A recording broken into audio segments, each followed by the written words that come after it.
We are here today with Ambassador Philip Sang'ka Marmo.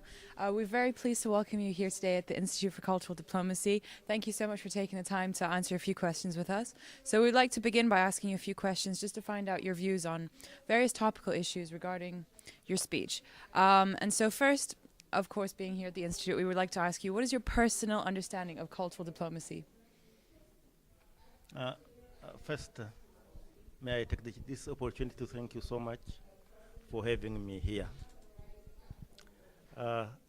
It's better to begin with the term culture. Culture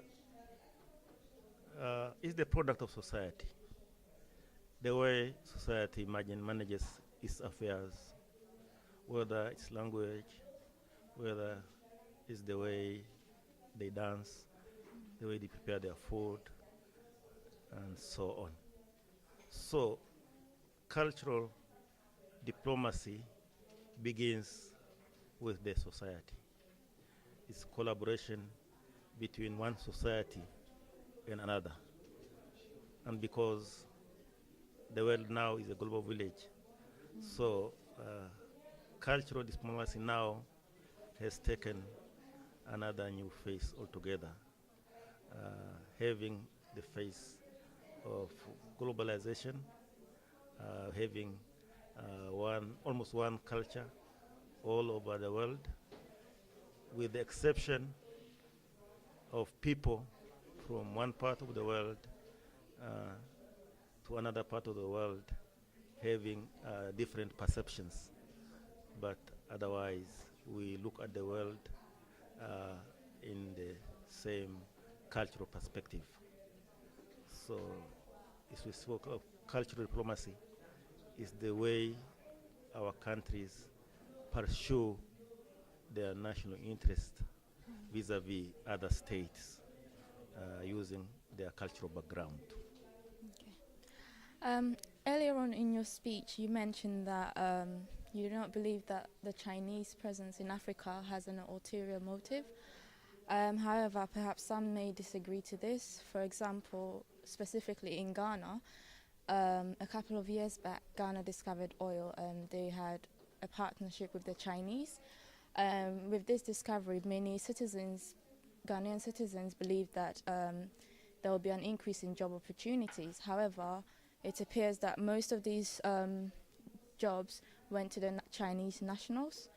In addition to that, it has been reported that the Chinese nationals in Ghana were illegally mining gold, which caused some of the government to deport some back to China.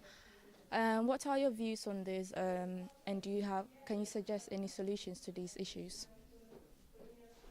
Thank you so much for that very fascinating question. Let's begin with the fact that not only Ghana, but the whole of Africa is now very attractive to investors. So there is a competition for investors to come to Africa to invest, including Chinese.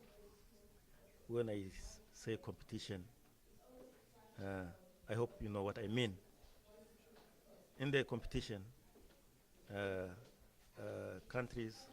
companies use all skills available.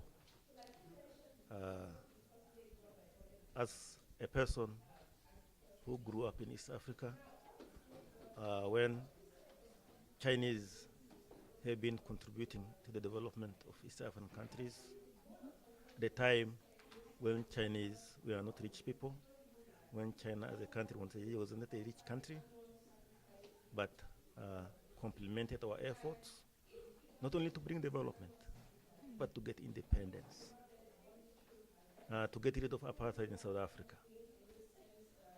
Now is the 21st century, the century of globalization, the century of competition for raw materials. China is a country of about 1.4 billion people. And China, as another country, must make sure that this 1.4 billion people must live a better life. And to do that, China must invest abroad, including Africa. And that's where the competition comes in. So, as I indicated earlier, Chinese are not to blame for what's happening in Africa. Because it's not a policy of China to extract natural resources of Africa free of charge or using in the language looting. China does not loot. China negotiates with each African country and they agree. And they normally work to the word.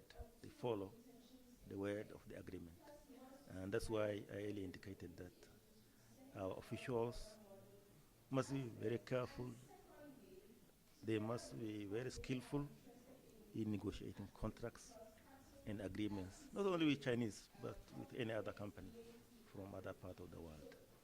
Because the very genuine Chinese policy, particularly with Africa, is win-win situation. And for those of us who have been collaborating with China, we feel that they are genuine in that policy of win-win situation. African nations are trying hard to maintain and strengthen relations with China and the West. Do you feel as if enough opportunities are being created within, like, for example, the Tanzania?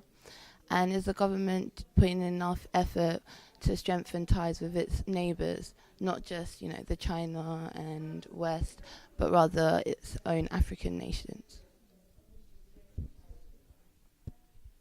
Well, that's a very appropriate question because we are supposed to trade within ourselves in the region.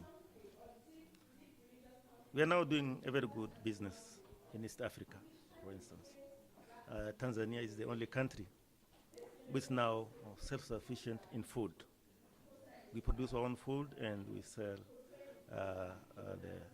the excess to our neighbors. We don't sell maize. At the moment we have excess maize. We don't sell maize to China.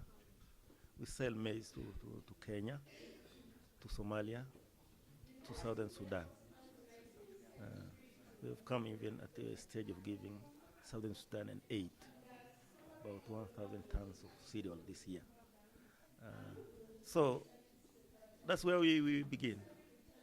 We sell metals like gold.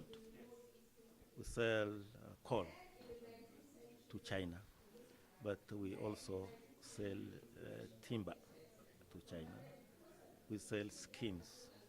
We sell excess coffee and cashew nuts, processed cashew nut, processed coffee. We are not satisfied with that because the trade is one-sided. While we sell to China goods or products worth 300 million to 400 million US dollars a year, we import from China goods worth more than 1 billion US dollars.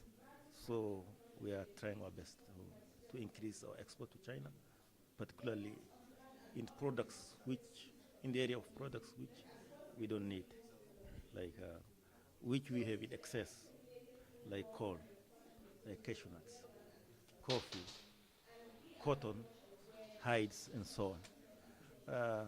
So very briefly, I can say we are doing good business with our neighbors, but we also do good business with our Chinese colleagues and with Europeans as well. At the end of the day, the business is determined by prices. We sell coffee where the price is high. At the moment, the price of coffee is very high in Germany and in the whole of European Union than in China. So most of our coffee now finds its way to the European Union. So we, as well as we wish to have a balanced trade between China and Tanzania, China and other countries, and Tanzania and other countries. But at the end of the day, it's the equation is dictated by trade, by rules of business and trade. Regarding the diplomatic ties between Germany and Tanzania, how can the relations between Germany and Tanzania lead to more development and progression in the future? Relations between Germany and Tanzania is very good. And it must be very good because it's not relations between government and government, relation between people and people. Even when the relations between government and government is not so perfect, but there are collaboration, there are contacts between people to people. People of German origin have made Tanzania their home. There are about 4,000 of them now in Tanzania.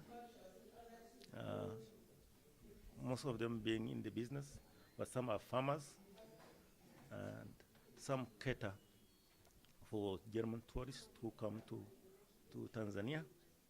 Germany is now number 3 source for tourism business, to be preceded only by the United States of America and the UK. We receive on average about 400,000 Germans.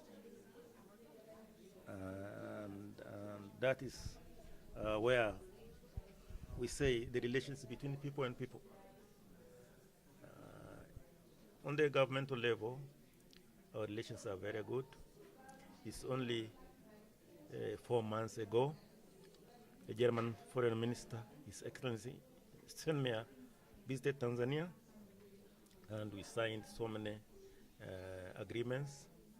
And as you know, Germany among the members of the European Union is the major donor to Tanzania in the areas of environmental conservation, in the area of energy, health, and education. But mind you, Germans have been in Tanzania for more than 100 years. They built railways. In our cities, you can find all German buildings, you can find all German churches, all German roads.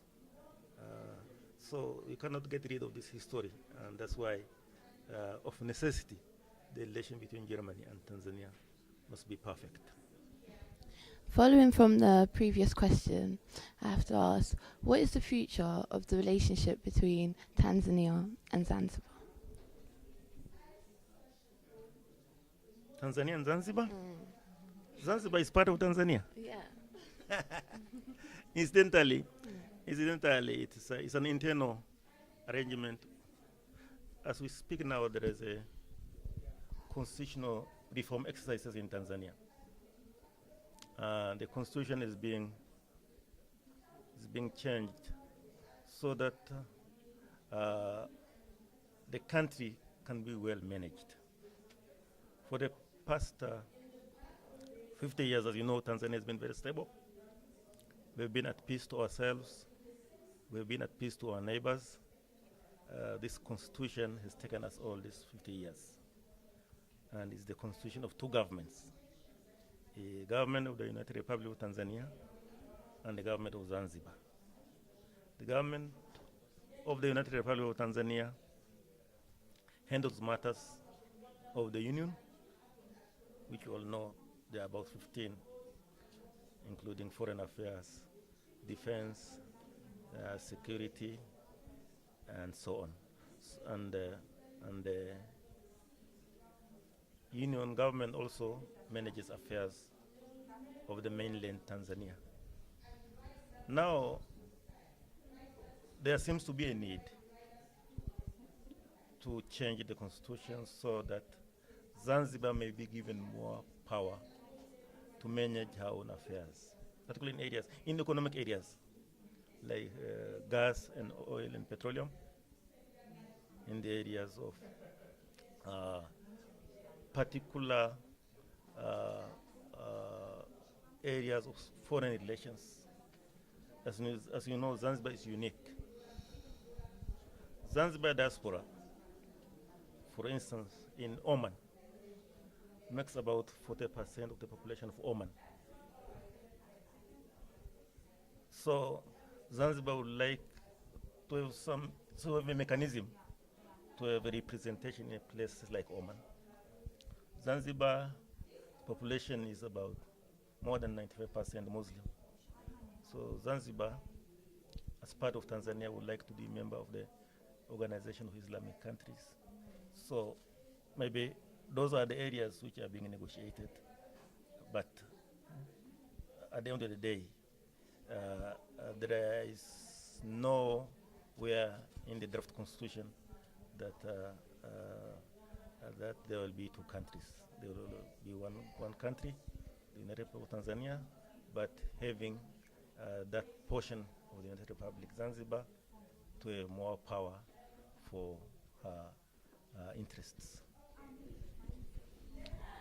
Taking a consideration that Tanzania is a democratic country, recently there is a statement from the chairman of the parliament of the new constitution, which are trying to reform the constitution, that the Minister of Culture and Communication should take action against the medias which are trying to broadcast some kind of news from the parliament. What do you say about that? Is there a freedom of medias in Tanzania? I'm very happy that you follow development in Tanzania on day-to-day basis. If you have been following the press reports today, the chairman of the Constitutional Reform Assembly today denied that. He mentioned that he was quoted out of context. What he meant was that the press, the media, should be taking care of all the parties, not hearing from one side of the parliament, because there are people who refuse to join the parliament, the Constitutional Assembly, and they are now outside, and they are calling press and media audiences.